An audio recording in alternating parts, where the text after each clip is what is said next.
आज के इस वीडियो में हम मार्केट वैल्यू रेशो पे एक प्रॉब्लम को सॉल्व करेंगे।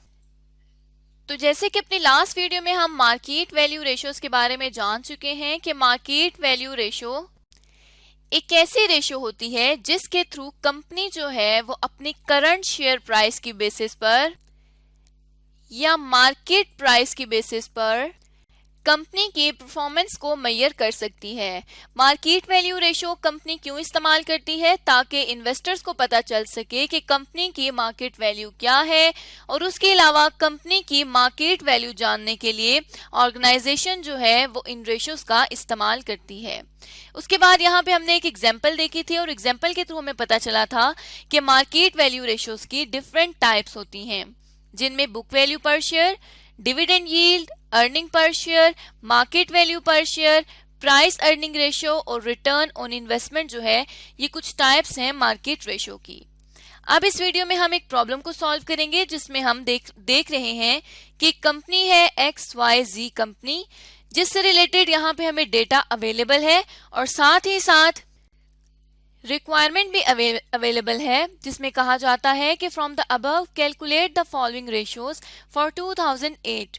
2008 के लिए हमने ये तमाम रेशियोज कैलकुलेट करनी है, जिनमें सबसे पहले आती है बुक वैल्यू पर शेयर, फिर आती है dividend yield, then earning per share, market value per share, price earning ratio और रिटर्न ऑन इन्वेस्टमेंट।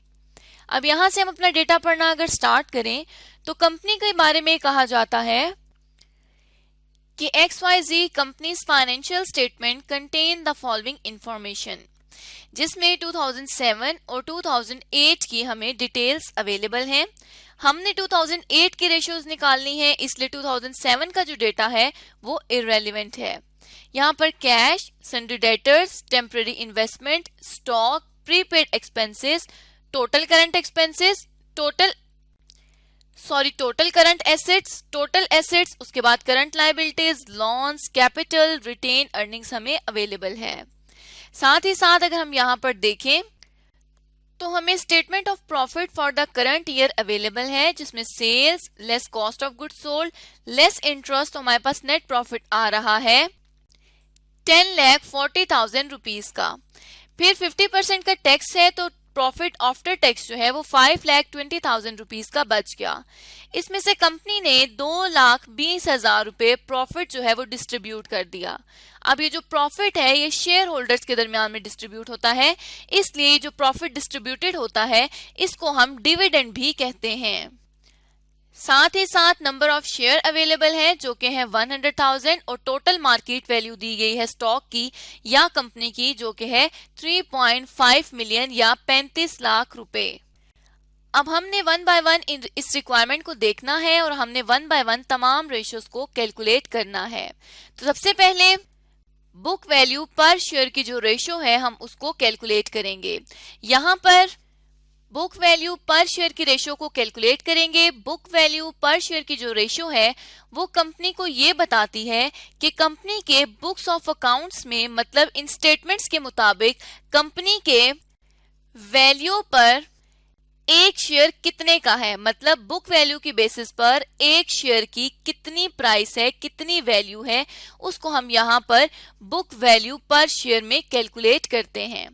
तो अगर total book value of stock equity देखा जाए तो वो हमारे पास कितनी है। अब यहाँ पर स्टॉक इक्विटी से क्या मतलब है कि सिर्फ ये जो शेयर कैपिटल होगा इसको हमने लेना है।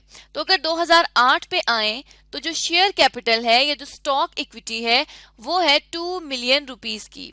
तो यहाँ पे हमने क्या करना है, 2 मिलियन रुपीस को लिख देना है और इसको हमने डिवाइड कर देना है किससे, टोटल नंबर ऑफ शेयर से। और टोटल नंबर ऑफ शेयर्स हमें यहाँ क्वेश्चन में अवेलेबल है जो कि 100,000 है। तो हमने क्या कर दिया कि 2 मिलियन रुपीस को 100,000 नंबर ऑफ शेयर से डिवाइड कर दिया। तो जब हम इसको कैलकुलेट कर लेंगे ये आ जाएगा ₹20 पर शेयर। इसका क्या मतलब हुआ कि कंपनी के बुक्स ऑफ अकाउंट में जितनी वैल्यू स्टॉक इक्विटी की है उसके मुताबिक एक शेयर की वैल्यू 20 रुपए है। अब यहाँ तक हमने बुक वैल्यू को कैलकुलेट कर लिया है। अब नेक्स्ट हमने क्या करना है, डिविडेंड यील्ड को कैलकुलेट करना है। डिविडेंड यील्ड बेसिकली ऐसी रेशो होती है जिसके थ्रू ये कंपनी को पता चलता है कि जो शेयर होल्डर्स हैं वो मार्केट वैल्यू की बेसिस पर कितना डिविडेंड कमा रहे हैं या कितना डिविडेंड अर्न कर रहे हैं।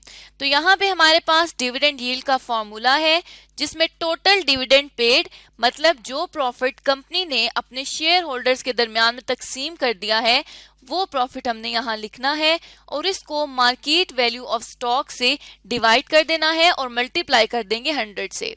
तो क्योंकि हम यहाँ पर टोटल डिविडेंड ले रहे हैं तो मार्केट वैल्यू ऑफ स्टॉक भी हम टोटल ही लेंगे।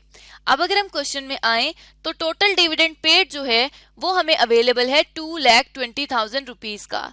क्योंकि हमने बात की थी कि जो प्रॉफिट डिस्ट्रीब्यूटेड होता है इसी को हम डिविडेंड कहते हैं, तो यहाँ पे 2,20,000 रुपए के डिविडेंड को हम डिवाइड कर देंगे टोटल मार्केट वैल्यू से जो कि 3.5 मिलियन रुपीज की है और इसको मल्टीप्लाई बाय 100 कर देंगे तो ये हमारे पास 6.28% आ जाएगा।